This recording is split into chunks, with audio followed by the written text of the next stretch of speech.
Hello and welcome back to another out of spec detailing video. Today we've got Polestar 2 in the shop. This is in for a new car vehicle prep, and I'm very interested to see what does this look like under the microscope. How do the panels line up? What's the build quality like? Most importantly, how's the paint? We're going to take some paint readings on this, look and see if there are any factory defects, and kind of benchmark it against other vehicles. Now on this page and the out of spec reviews page, we've had a few different vehicles that we've kind of benchmarked. Rivian R1T, a bunch of Teslas including Model S Plaid, Model Y, and Model 3. We've also had Lucid Air on that channel as well over on the out of spec reviews page. Did a deep dive on this, and I think you guys should go check that out. There's a lot of interesting points that come in with these brand new vehicles, especially kind of these newer electric companies. So I think it's really interesting to benchmark these and see how they're comparing, and then maybe later down the road, see if they're improving. So this is Polestar 2. Really interesting key fob here. If it'll focus, there we go. Let's get this thing unlocked and start looking around it. Really cool light animation as it turns on. Now, this car is actually owned by an out-of-spec viewer. Brian, congrats on the Polestar, and thank you so much for bringing it here. This car is actually in for a new car vehicle prep, getting a paint correction, a polish, ceramic coating on the paint, trim, wheels, just getting it done right, kind of from day one. So just some background on this particular vehicle. So this car has right around 400 miles on it. Brian said he has not washed it one bit, has not touched it, but he's been driving it since he took delivery on it. So kind of important to note, any defects we see on this are likely either from the delivery center, from Polestar, or even at the factory defects. So just want to make sure you guys understand that on this particular vehicle. This is finished in a really nice blue metallic. This light, or this color underneath the scan grip light, looks really nice. A few design elements I want to point out that I really like. These mirrors. These are just super cool. I've actually never seen these in person, but the frameless mirrors look really nice. And when you adjust the mirrors, the entire mirror actually moves and articulates. Really cool there, like that detail. Another really cool detail I noticed while I was washing this, Polestar branded wipers. I'm sure those aren't cheap. Nonetheless, that's a really cool kind of thing. So let's talk quickly panel gaps, panel alignment. Now, I just want to say I think this is kind of overblown and overdrawn in the entire automotive market. Now, there are some cars that panel gaps look absolutely horrible. I totally understand that, but our intention here is to just point out things. My personal opinion is panel gaps are not the end of the world.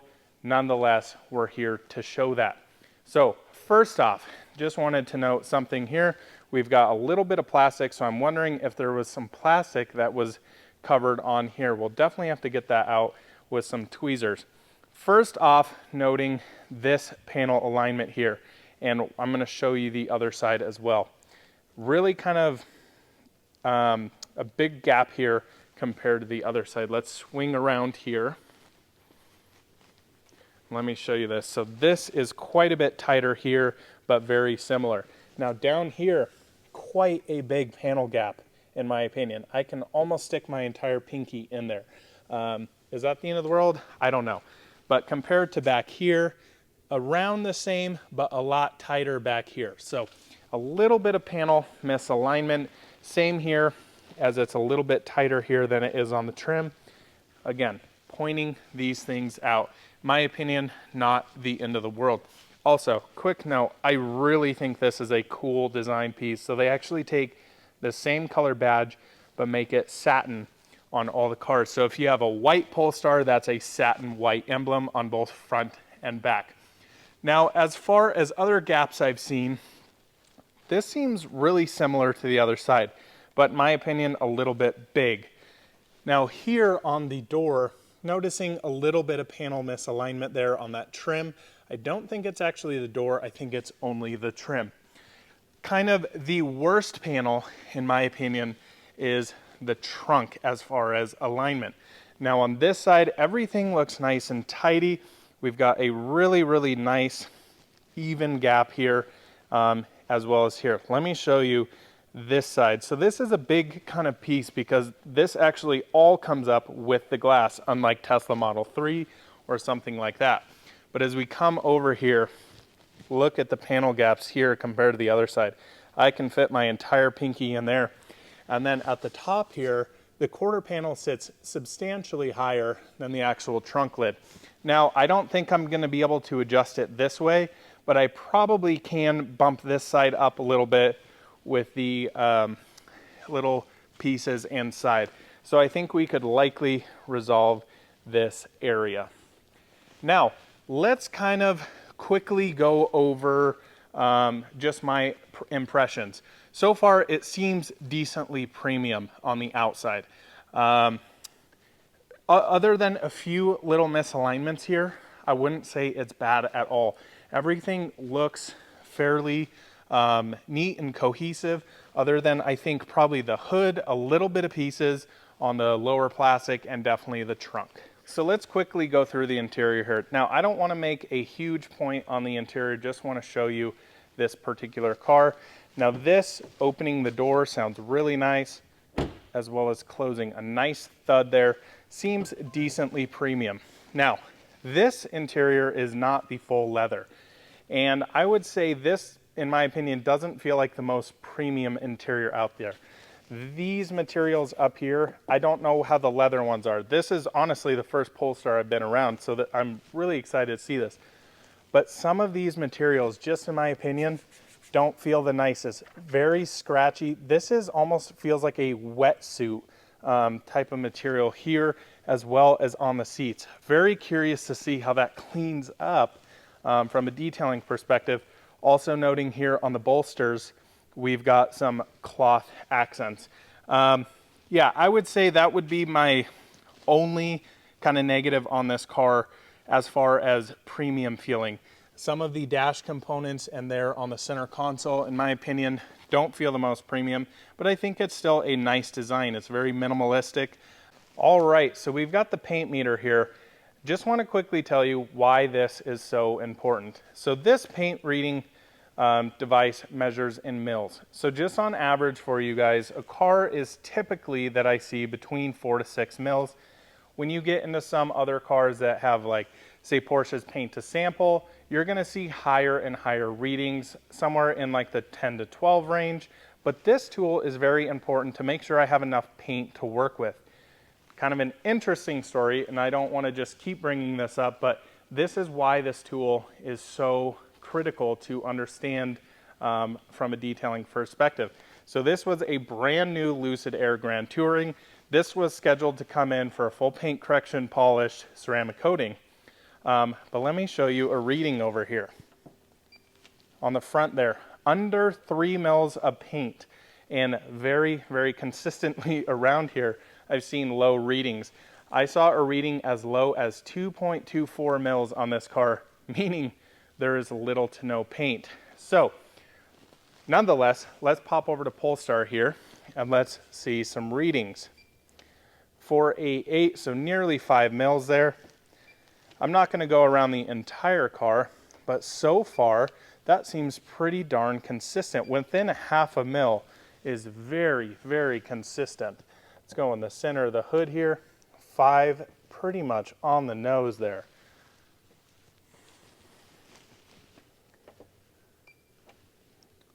Four, 5, 7. 4, 7, 6. Let's come over to this quarter panel here, see how this is looking. 5, 5, 7. So far, quite a bit of paint and kind of consistent. On cars, you can see a huge variability, especially in this area where this is recessed. Paint is going to lay differently than in these flatter, big areas. Let's just keep coming around the car. I don't want to make this too long, but just want to get a few different areas on the car. A little bit low down there, not horribly low, but definitely we'll keep that into consideration. 530. This is a great place to have a ton of paint. Why? Because this area, as we probably would figure, gets scratched a lot. So anytime we would have to go back and re-polish this, it's good to have a lot of paint up there. 5.2, 5.42. So a little bit lower on this bottom piece. I'd probably prefer to see a little bit more, especially in that area. Let's come back here and check the trunk lid. So we're just gonna go dead center in the back here.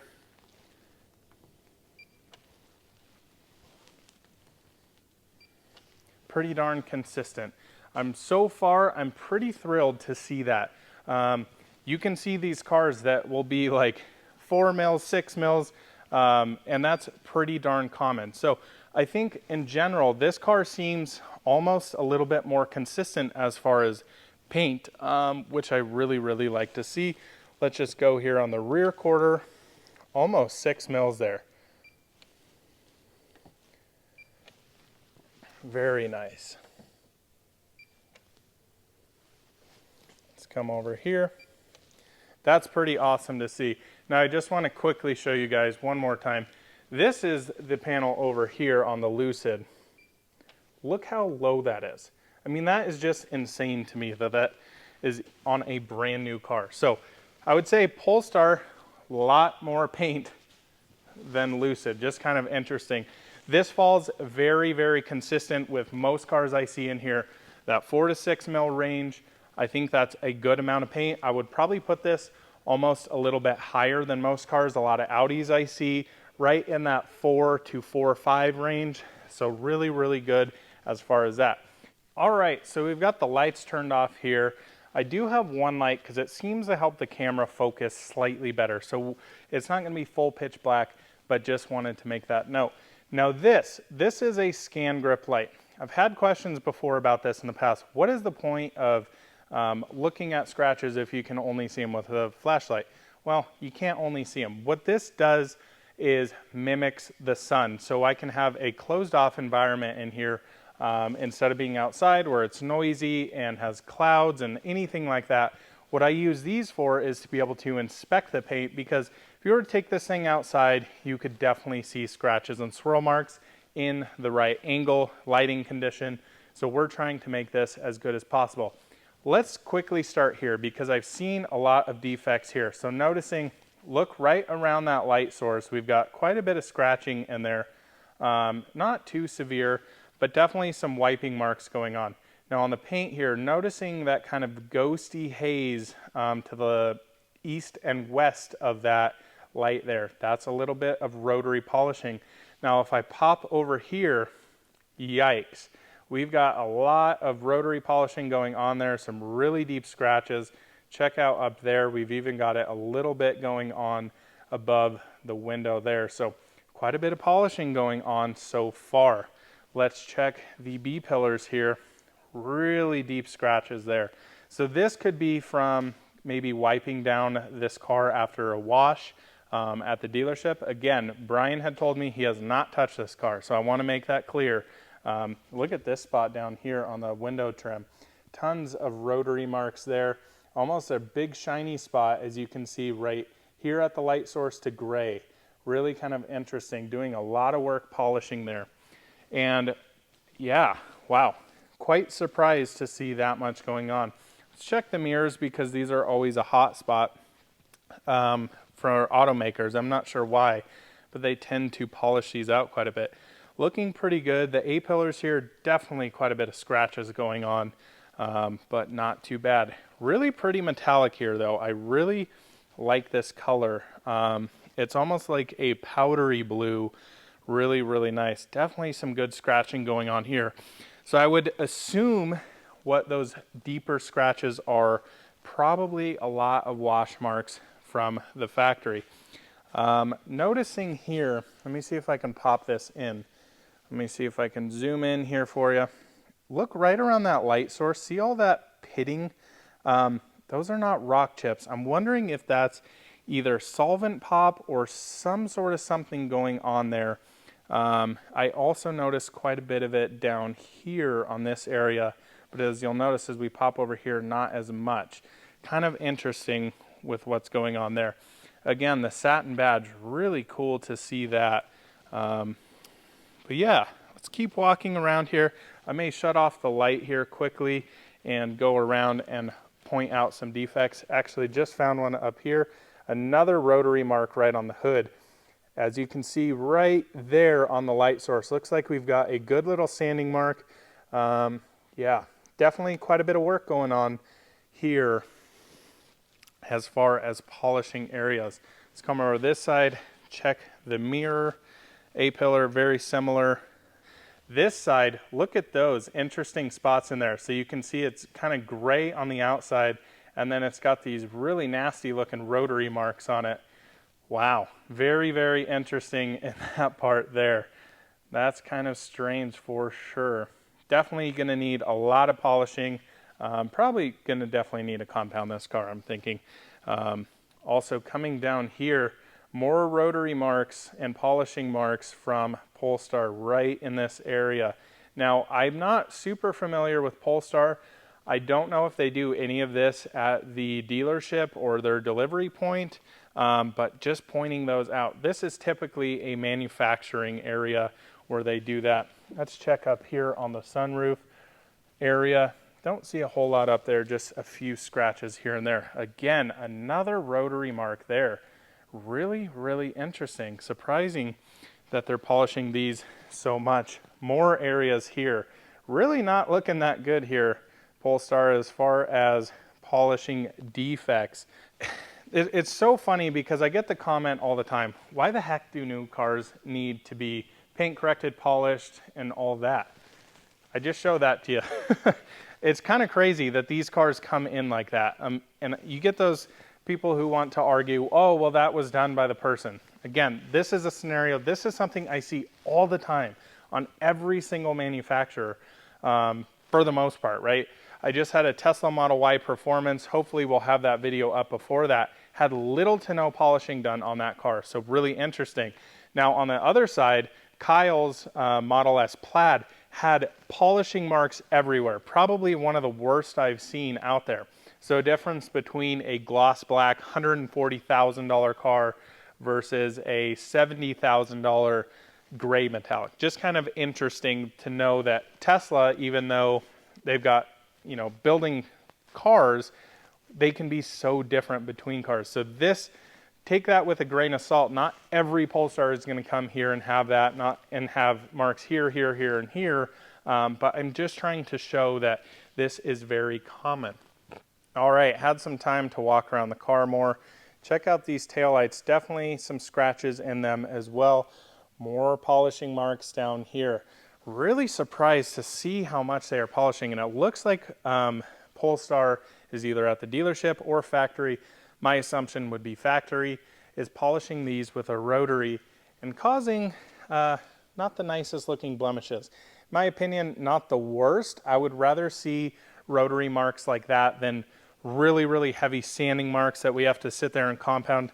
Those marks like this will likely come out very, very easy, but just noting a difference there between a really high-end detailer like myself and an auto manufacturer. Other than that, around the vehicle, just see some, probably more than anything, some wipe marks.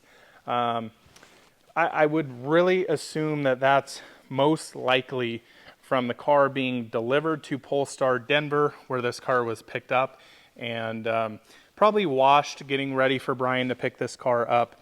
Wouldn't say it's the end of the world. We're going to get this fixed, and we'll be looking pretty good.